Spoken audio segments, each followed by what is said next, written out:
The charts his grandfather left behind were covered in pencil, not the printed lines. Those were factory work, the kind of precision that had nothing to do with what Brendan Coyle was looking for. The pencil marks were his grandfather's, small annotations in the margins, depth corrections, the occasional warning written in the abbreviated shorthand of a man who expected only himself to read it. X strong set flood. Avoid any corner April-May. Bottom changes fast here. Notes that had been useful to one man working these waters for 40 years, and had sat untouched in a drawer for 30 years after that. Brendan was 52 years old. He had been relearning his family's ground for 8 years. He had left Maine at 22 for an engineering career in Boston, which had lasted 30 years, and been neither a failure nor, in any way that mattered now, a success. He had made money. He had worked on projects that were built and used and forgotten. He had been useful in the way that a person is useful when they are solving problems that other people have decided are worth solving. He had not, in 30 years, solved a problem that felt like his own. This was a private assessment, one he did not share widely, and one he would have questioned the accuracy of in his 30s and early 40s. At 50, back in Maine with his hands on a lobster trap for the first time since he was 16, it felt precise. When his father's health declined and the family house needed someone to stay in it, he had driven north in March and not driven back. He had not planned to stay beyond the summer. He had stayed because somewhere in the first weeks back on this coast, standing at the end of a dock, watching the current run through the passage in the early light, something that had been missing for 30 years had come back. Not nostalgia, something more specific. The particular feeling of standing in a place where what happened next depended on what you knew about the water in front of you, and what you knew about the water in front of you depended on whether you had been paying attention. The passage's family had fished was not technically difficult water. It was a strong tide channel. The current ran hard on the springs, reaching velocities that made lobstering complicated and rewarding for anyone willing to learn the rhythm. His grandfather had learned it. His father had learned it too, imperfectly, fishing the ground sporadically through the 1990s and early 2000s, often alone, without the patience of the channel's particular demands. When Brendan left, his father had stopped fishing seriously. When his health failed, he had stopped altogether. 30 years. The channel had a 30-year gap in its family record. Brendan had the old charts. He had his grandfather's pencil notes. He had a lobster license and a used boat, and 8 years now of his own observations, which he had been recording in the margins of the same charts, in pencil, alongside his grandfather's older marks. He was building something. He did not yet know exactly what. The Tidal energy project was announced in his 6th year back. He had heard about the concept in general terms for years. The Maine coast had some of the strongest tidal currents in North America, and the passage's family fish was among them. Clean energy from tidal turbines was technically feasible and increasingly economically viable, and the State Energy Authority had been developing project proposals for several strong current sites. The announcement that the passage had been selected for a pilot array was not, when it came, a surprise. What surprised him was the siting. The proposed turbine array covered the eastern arm of the passage, a section that his grandfather's charts described specifically, with more pencil annotation, than almost any other area, as the most productive ground in the channel. Brendan had been working that ground for 6 of his 8 years back. He knew, from his own observation and from cross-referencing his own notes against his grandfather's, why it was productive. There was a current reversal in the eastern arm, not a complete reversal, not the tide changing direction. A specific localized phenomenon that occurred at a particular phase of the spring tide cycle, when the main channel's primary current interacted with submerged ledge formation in a way that created a brief period of reduced velocity on the ledge's downstream face. Slack water, almost 20 minutes, maybe 30, depending on the tide. During that window, the lobsters moved, not randomly, in a specific direction, from the deeper cold water of the channel floor toward the shallower ground on the ledge's upper face, where Brendan had learned to set his gear for the season's most productive trap pulls. He had figured this out over 4 seasons of careful observation. He had figured it out because his grandfather's chart showed, in a small cramped annotation near the eastern arm, something he had initially read as a navigation warning. Flood stage. Strong counterset on upper ledge. Watch your gear. Counterset. Brendan had read this as a hazard, a current that could tangle trap lines. He had avoided the upper ledge on spring flood tides for 2 full seasons because of it. Then, in his 5th year, he had set gear there anyway, on a day when the conditions were right and his more cautious instinct had worn thin. He had pulled the traps that afternoon and found his best haul of the season. He had gone back the following spring and paid close attention to what was happening. The counterset was real, but it wasn't a hazard. It was a feature, a specific current condition that created a brief window of reduced velocity on the upper ledge, during which the lobsters moved from depth toward the shallower ground. He had been misreading his grandfather's warning for 4 years. He had been avoiding the thing that made the ground worth working. This was the central problem of the 30-year gap. He had come back to grounds he half knew, with charts that had been annotated for a version of those grounds that existed 40 years ago, and he had spent years relearning which marks were still accurate and which had been overtaken by changes in the bottom, the current, the stock. He had made mistakes a man who had never left would not have made. He had also noticed things with fresh eyes that a man who had never left might not have noticed, because familiarity was as good at hiding things as absence was. He brought his 8 years of annotated charts to the State Energy Authority's community review session, held in the town hall on a gray November evening. The session was professionally run. The turbine array had been designed by an engineering firm with experience in tidal energy projects in Scotland and Canada. The environmental review was thorough. The marine impact assessment covered current velocity, benthic habitat, and fish passage. Everything was within acceptable parameters. Brendan explained the eastern arm's productivity and the current reversal that he believed was responsible for it. He showed the charts, his grandfather's annotations alongside his own, 60 years of marks on the same paper. He explained the spring tide cycle and the brief slack window on the upper ledge. The authority's marine biologist, a careful man named Dr. Ashford, said that the array's turbines were sited to capture peak current velocity, not the reduced velocity zones that Brendan was describing. He said the environmental modeling showed current velocity changes in the eastern arm within acceptable ranges for benthic communities.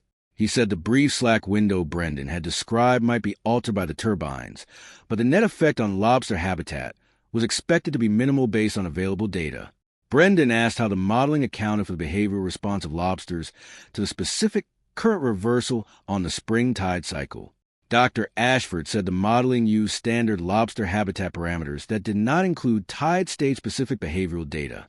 He said that tide stage-specific behavioral modeling at the individual site level was beyond the scope of the current assessment methodology. Brendan said that was the variable that mattered most. Dr. Ashford said he understood the concern. He said Brendan's 8 years of observation were noted in the project record and would be available to the post-installation monitoring team. He said the project's monitoring plan included a community reporting mechanism for any post-installation changes in harvest patterns. Brendan thanked him. The project moved forward. The turbines were approved in January.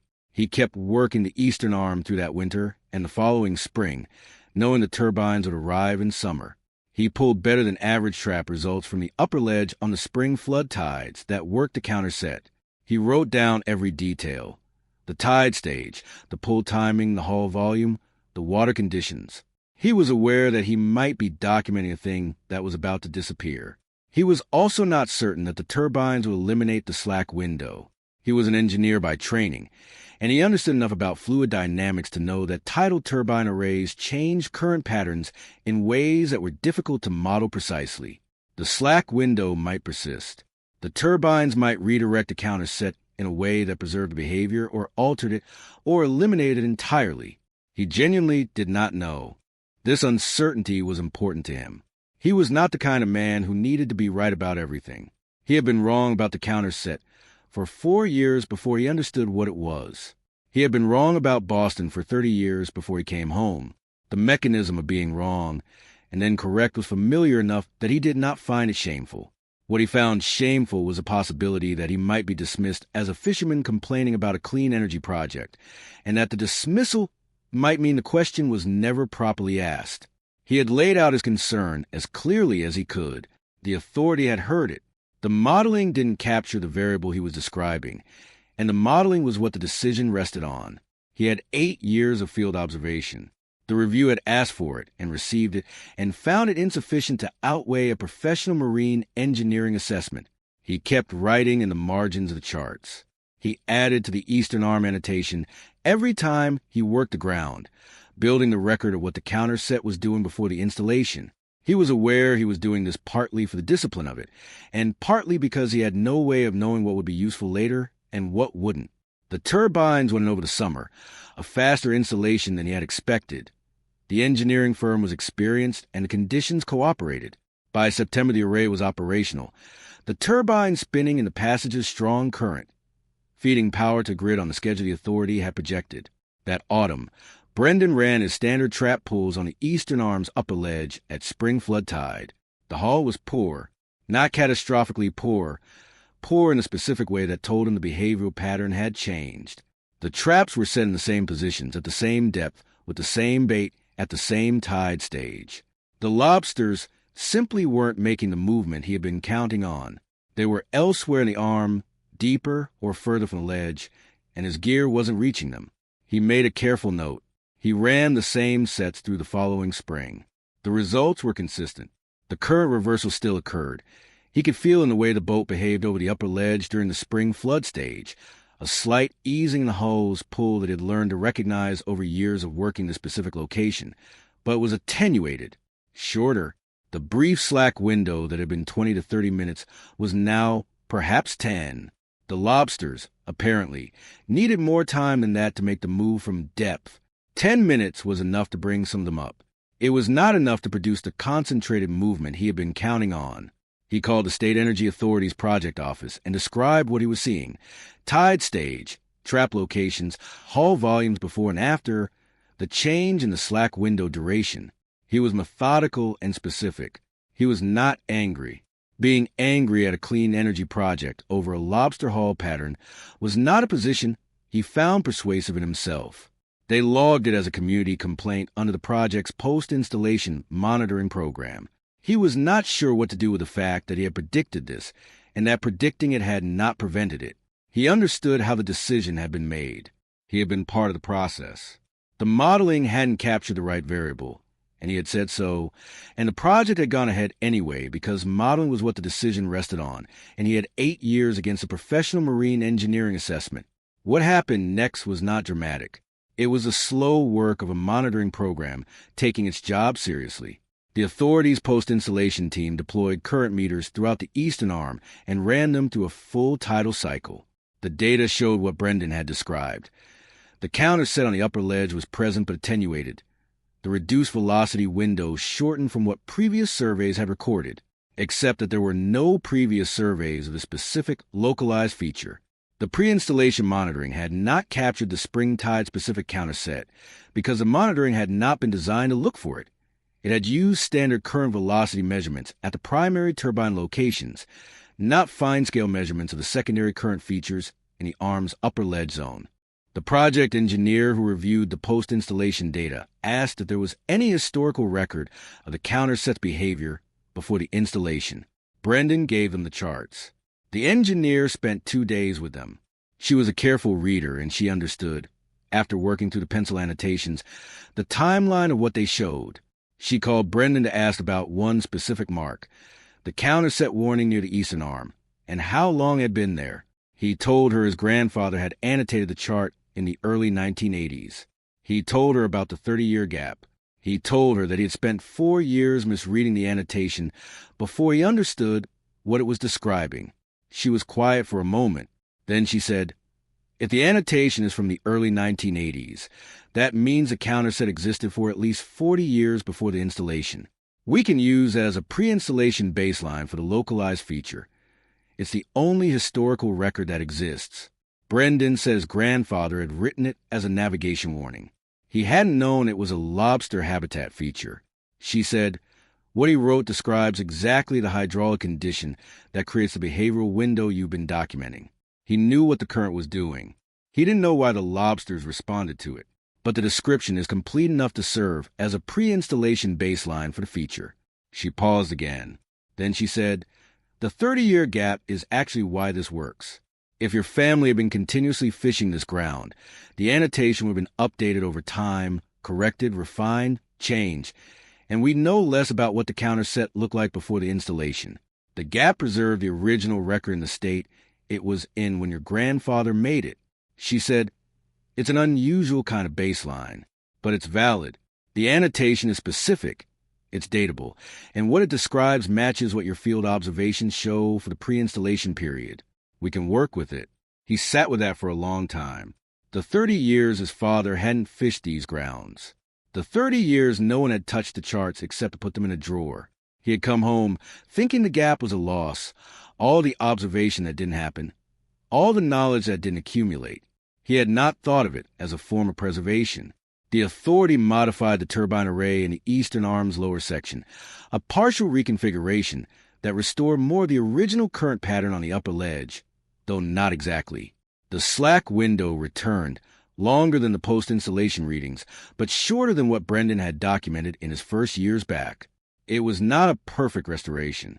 The engineering firm said a perfect restoration was not possible without removing the turbines, which was not going to happen. But the lobster movement pattern returned, partially.